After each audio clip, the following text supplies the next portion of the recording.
Sir నమస్కారం sir. నమస్తే అండి.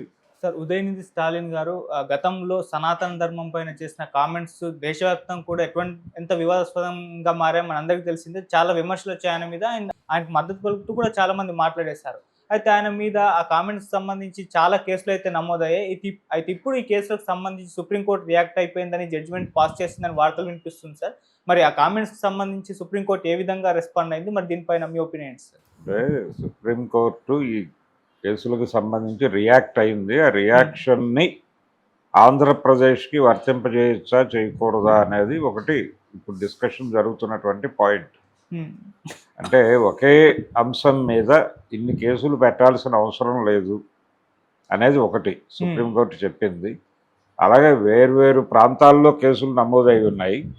అన్ని కోర్టులకి ఇతను ఇన్ పర్సన్ వెళ్లాల్సినటువంటి అవసరం లేదు అనేది ఒక అంశము. రెండోది, ఈ కేసులు పెట్టడం అనే ప్రక్రియని ఆపేయండి. ఎవరైనా కేసులు పెడతా వస్తే ఆల్రెడీ బుక్ అయినాయి, ఆల్రెడీ కేసు పెట్టారు ఇదే టాపిక్ మీద.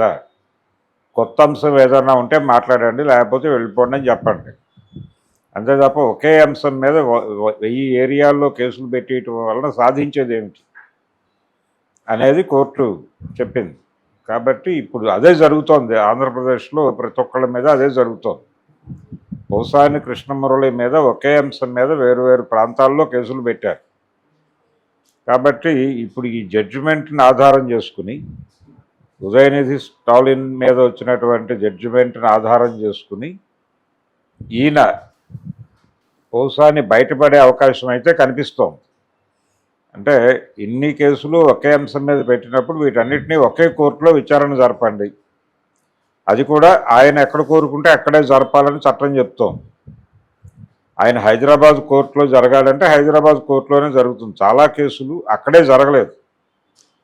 క్రైమ్ ఎక్కడ జరిగిందో అక్కడ ఆ కోర్టులో హాజరు కావటం అనేది పద్ధతే. కానీ నిందితుడు కోరుకుంటే మాకు ఆ కోర్టులో న్యాయం జరగదు అని కోరుకుంటే అతను కోరిన చోటకి కేసు షిఫ్ట్ చేసే అవకాశం ఉంది. కాబట్టి ఇలా షిఫ్ట్ అయిన కేసులు అనేక ఉన్నాయి. ఉదాహరణకు మాగుంట సుబ్బరామిరెడ్డి గారి కేసు, హత్య కేసు వాస్తవానికి ఒంగోలు సెషన్స్ కోర్టులో జరగాలి, ప్రకాశం జిల్లా సెషన్స్ కోర్టులో జరగాలి. కానీ ఆ కేసులో నిందితులుగా ఉన్నవాళ్ళు హైకోర్టులో పిటిషన్ వేసుకున్నారు. మాకు ప్రకాశం జిల్లా కోర్టులో న్యాయం జరగదనిపిస్తోంది. కారణం లోకల్ సెంటిమెంట్ పనిచేస్తుంది ఒకటి. రెండోది, ఎవరైతే విక్టిమ్ ఉన్నాడో అతని బంధువులు ప్రాసిక్యూషన్లో కీలక స్థానాల్లో ఉన్నారు. కాబట్టి మాకు ఇక్కడ న్యాయం జరగదని మేము అనుకుంటున్నాం.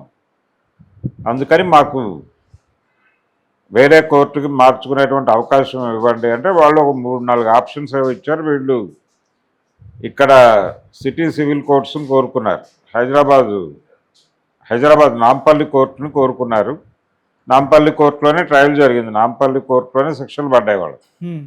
కాబట్టి రాష్ట్ర విభజన జరిగినప్పుడు ఏ కోర్టులో శిక్షలు పడితే వాళ్ళు ఆ రాష్ట్రానికి చెందిన వాళ్ళు అని ఒకటి రాసుకున్నారు.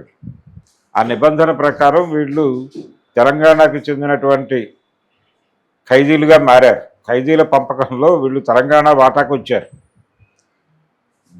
మరి ఆంధ్రాలో కదా క్రైమ్ జరిగింది, ప్రకాశం జిల్లాలో క్రైమ్ జరిగితే వీళ్ళు తెలంగాణ ఖైదీలు ఎలా అవుతారు అనే ప్రశ్న ఉత్పన్నం అవుతుంది. కానీ దానిలో వాళ్ళు రాసుకున్న దాని ప్రకారం వారి జడ్జిమెంట్ పాస్ చేసింది నాంపల్లి కోర్టు. నాంపల్లి కోర్టు నుంచి జడ్జిమెంట్ వచ్చింది కాబట్టి వీళ్ళు తెలంగాణ ఖైదీలే అని నిర్ధారించి ఇక్కడే ఉంచారు. వాళ్ళు ఇప్పటికీ లోపలే ఉన్నారు. ఇది కండిషన్. కాబట్టి ఇప్పుడు ఈ కేసుల్లో కూడా ఆయన హైదరాబాదులో జరుపుకోవాలని అనుకుంటున్నాను అంటే కోర్టు అడ్మిట్ చేసి తీరాలి. అంటే హైకోర్టులో పిటిషన్ వేసుకుని, అయ్యా ఉదయనిధి స్టాలిన్ గారికి ఎలాగైతే ఆ రిలాక్సేషన్ ఇచ్చిందో సుప్రీంకోర్టు, ఆ జడ్జిమెంట్ని పరిశీలించి అవే నిబంధనలు మాకు అమలు జరిగేటట్టు చూడండి అని అడిగేటువంటి అవకాశం అయితే ఉంది పోసానికి, వారి లాయర్లకి. ఈ ప్రకారం వెళ్ళి ఆర్గ్యూ చేసి కొంచెం వెసులుబాటు తీసుకురాగలిగితే, అలాగే ఇప్పటికే ఆల్రెడీ నమోదైపోయిన కేసుల విచారణలు, వ్యవహారాలు అన్నీ కూడా హైదరాబాద్ కోర్టులో జరపండి అని చెప్పి, హైదరాబాద్ నాంపల్లి లేకపోతే రంగారెడ్డి కోర్టు ఏదో ఒకటి అంటే ఇతను నివసిస్తోంది హైదరాబాద్లో కాబట్టి హైదరాబాద్ కోర్టుకి షిఫ్ట్ చేసి అన్ని కేసులు షిఫ్ట్ చేసేసి కొత్తగా ఇదే టాపిక్ మీద కేసులు పెట్టకుండా చూడండి అని అడిగితే కోర్టు కన్సిడర్ చేసేటువంటి ఛాన్స్ ఉంది అనేది చాలామంది ఒపీనియన్. మరి అది ఆ మేరకు వీళ్ళు కోర్టుకు వెళ్ళి అది సాధిస్తారా లేదా అనేది చూడాలి. ఒకవేళ కోర్టు అంగీకరించకపోతే స్ట్రైట్ అవే సుప్రీంకోర్టుకు వెళ్ళిపోయి, అంటే ఏపీ హైకోర్టు కనుక ఇవన్నీ కుదరదు అతను జైల్లోనే ఉండాలి అని కనుక అంటే సుప్రీంకోర్టుకు వెళ్ళి వాళ్ళు రిలాక్సేషన్ తెచ్చుకునేటువంటి అవకాశం అయితే ఉంది. మరి ఆ ప్రయత్నం ఏదన్నా అటు నుంచి జరుగుతుందేమో చూద్దాం. ఒకవేళ ఇది జరిగితే ఈ వెనకాల లిస్టులో ఉన్నటువంటి వాళ్ళందరూ కూడా కొంత రిలీఫ్ ఫీల్ అయ్యేటువంటి అవకాశం ఉంది. సజ్జలు కావచ్చు, లేకపోతే ఇంకెవరైనా రోజా కావచ్చు, కొడాలి నాని కావచ్చు. ఈ లిస్టులో ఉన్నటువంటి జాబితా పెద్దదే ఉంది. ఈ పెద్ద జాబితాలో ఉన్నటువంటి వాళ్ళందరూ కూడా కొంచెం ఊపిరి పీల్చుకుంటారు. కౌసాని కేసులో ఇక్కడ న్యాయం జరగకపోతే, అంటే హైకోర్టులో కనుక దీన్ని యాక్సెప్ట్ చేయకపోతే, చేస్తే ఓకే, చేయకపోతే స్ట్రైట్ అవే న్యాయ వ్యవస్థను కూడా ఇన్ఫ్లుయెన్స్ చేస్తున్నారు వీళ్ళు అని ఒక ఆరోపణ చేసి సుప్రీంకోర్టుకి వెళ్ళి స్టేట్ గవర్నమెంట్ మీద హైకోర్టు మీద కూడా ఛాలెంజ్ చేయొచ్చు.